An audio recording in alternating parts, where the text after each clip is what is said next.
સત્ય ઘટના સત્ય ઘટના આધારિત આ બિલકુલ સાચી વાર્તા છે. જીતુમાની જીગર. દોસ્તો, જીતુમાની જીગર એક વાર્તા સંગ્રહમાં મેં મહેકતા ફૂલોમાં પણ આ વાર્તા ટાંકેલી છે. સત્ય ઘટના બિલકુલ. જીતુમા ગઢા ગામના હતા.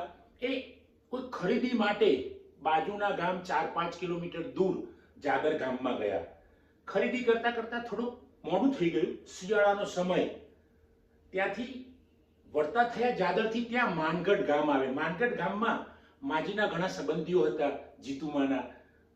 બધાએ પ્રયત્ન કર્યો કે બેન રોકાઈ જાઓ, પણ જીતુમાને ઘરે ભેંસો દૂધ આપતી હતી અને દીકરીઓ યુવાન હતી, 2 નાના દીકરાઓ હતા. આ બધા પરિવાર 4 બાળકો હતા. એમના પતિ બીજે કંઈક ગામે ગયેલા હતા. એટલે જીતુમાએ વિચાર કર્યો કે જો હું અહીંયા માનગઢમાં રોકાઈ જઈશ તો મારા બાળકો એકલા રહી જશે, ભેંસ દૂધ નહીં આપે. આ બધી ચિંતાઓના કારણે જીતુમાએ માનગઢથી સંધ્યા ટાઈમે, શિયાળાનો સંધ્યા ટાઈમ એટલે ઘોર અંધારું હોય મિત્રો, કાળી ભમ્મર રાત્રિ, 7-8 વાગે તો અંધારું થઈ જાય. જીતુનો માં લગભગ એ વખતેના 7:30ની આસપાસ માનગઢથી નીકળ્યા. માનગઢથી ગઢા વચ્ચે એ વખતે કોઈ રોડ જ નહીં. અત્યારે પણ જુદા રસ્તેથી રોડ થયો છે, પણ જે પગદંડી હતી એ તો અત્યારે પણ રોડ નથી ત્યાં. તો એવા સમયે પગદંડી પણ નહીં, પગદંડી માણસ બનાવે ખેતરમાંથી. તો માનગઢથી ગઢા આવવા માટે એ વચ્ચે ઉચાટ્યું અને એવા બધા ખેતરના નામ, વાડીઓના નામ હતા, ત્યાંથી પસાર થવાનું. ત્યાં જુવાર મોટી મોટી, જુવારના એટલે માણસને પણ ઢાંકી દે, 5-6 ફૂટનો માણસ હોય એને પણ ઢાંકી દે. એ ખેતરમાંથી જીતુમાં હાથમાં 2 થેલીઓ પકડીને નીકળતા હતા.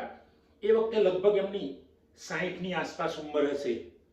નીકળતા હતા ને ત્યાં 4-5 માણસો, મજબૂત બાંધાના, મોટી મોટી મૂછો, હાઈટ 6 ફૂટથી પણ વધારે, આવા માણસો આવી ગયા અને જીતુમાને ઉભા રહ્યા. એ ક્યાં જાય છે? એટલે જીતુમાની ઓન ધી સ્પોટ મિત્રો સમજો, એમની બુદ્ધિ બિલકુલ અભણ જીતુમા, પણ એમની જીગર, એમની સમજ, એમની વાત કરવાની પદ્ધતિ, થોડાક અંદરથી ગભરાઈ ગયા પણ જાતે હિંમત એકઠી કરી લીધી. ક્યાંથી આવે છે પેલા એ પૂછ્યું એટલે જીતુમા કહે હું જાદરથી આવું છું, ખરીદી કરવા ગયા હતા. કેમ એકલી જ છે? ના ના, એકલી ક્યાં છો? 8-10 પુરુષો, મારા દિયર ને મારા જેઠ ને બધા, મારા ઘરવાળા ને બધા પાછળ બેઠા છે. એ સિવાય મારા વાસના પણ ઘણા માણસો છે, બસ બીડી પીવા બેઠા છે પાછળ અહીંયા આ ખેતર પછી. અને મારે બાળકો રડે છે અને મારે ભેંસ દોવાની છે, એટલે હું એકલી આગળ નીકળી છું. આટલા કહેતાની સાથે મિત્રો પેલા 5 જણ હતા એ જુદા રસ્તે વળી ગયા અને જીતુમા થેલી લઈને દોડ્યા.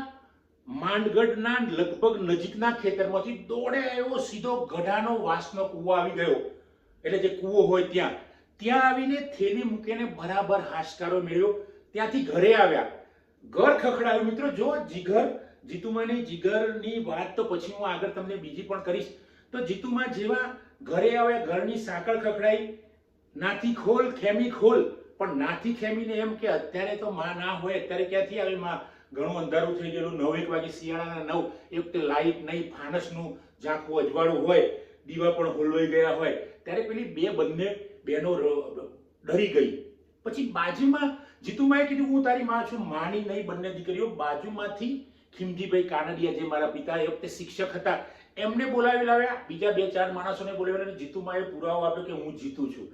પોતાની માને દીકરીઓ ડરમો નથી ઓળખતી. એક બાજુ જીતુમાની દશા હતી, પેલો ધબકારા એમના ચાલુ હતા, એક બાજુ દીકરીઓ ખોલીને સમજાવીને પછી દીકરીઓએ ખોલ્યું, બારણું ખોલ્યું. આખી વાત જીતુમાએ, વાસના માણસો પછી તો ભેગા થઈ ગયા.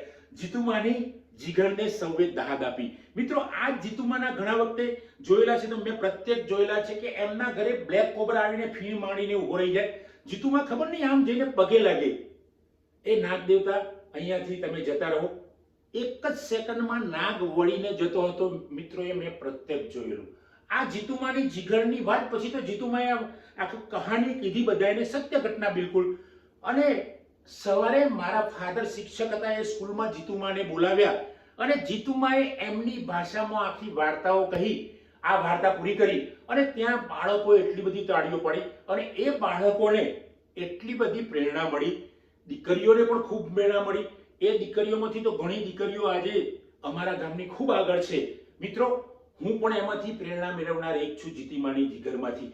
એક અભણ ડોસીમાને, એક અભણ જીતુમાને જો સ્કૂલની અંદર લેક્ચર લેવા આચાર્ય બોલાવે છે ને ત્યાં જીતુમાં લગભગ 400-500 બાળકોની વચ્ચે આ વાર્તા કહે છે અને આખા ગામમાં જાણે કે સોપો પડી ગયો હોય, કોઈ પેલી રામાયણ મહાભારતની સિરિયલ ચાલતી હોય, ક્રિકેટ ચાલતું હોય અને જેમ રસ્તાઓ પર સોપો પડી જાય છે એવો સોપો પડીને ગામના લોકો પણ ત્યાં એમને સાંભળવા આવેલા.